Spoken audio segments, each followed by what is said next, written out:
अस्सलाम वालेकुम प्यारे व्यूअर्स, कैसे हो? आपका मेज़बान आसिफ हाज़िर खिदमत है।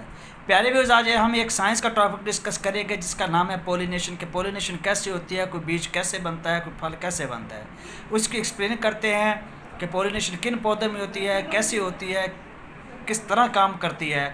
तो प्रैक्टिकली हम चलते हैं फील्ड में, वहाँ पर देखते हैं कि एक पौधे में पोलिनेशन कैसे होती है। तो आप भी मेरे साथ चले, लेट्स गो।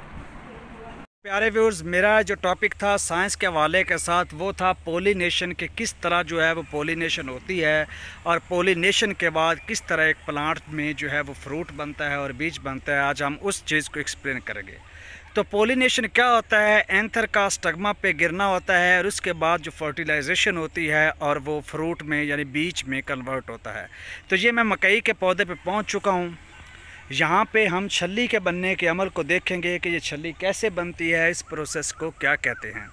तो पोलिनेशन प्यारे व्यूअर्स दो तरह की होती है, एक सेल्फ पोलिनेशन होती है, एक क्रॉस पोलिनेशन होती है।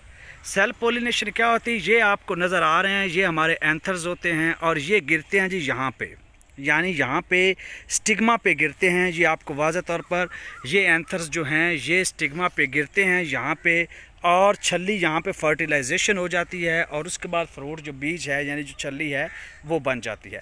अगर एक ही पौधे के इसके एंथर्स इसी पौधे के स्टिग्मा पर गिरे और बीज बनेगा तो ये हमारे पास कहलाता है सेल्फ पोलिनेशन।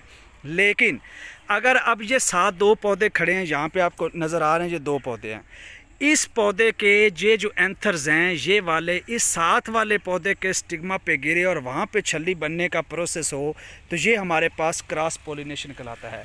और आई थिंक आप लोग बहुत अच्छे से समझ चुके होंगे कि एक ही पौधे के एंथर्स उसके स्टिग्मा पे यानी यहाँ पे गिरेंगे और जो फर्टिलाइजेशन होके जो छल्ली बनेगी, जो बीज बनेगा, जो फ्रूट बनेगा, वो सेल्फ पोलिनेशन कराता है। लेकिन इसके एंथर्स दूसरे पौधे पे गिर के जो छल्ली बनेगी ये क्या कराता है? क्रॉस पोलिनेशन कराता है।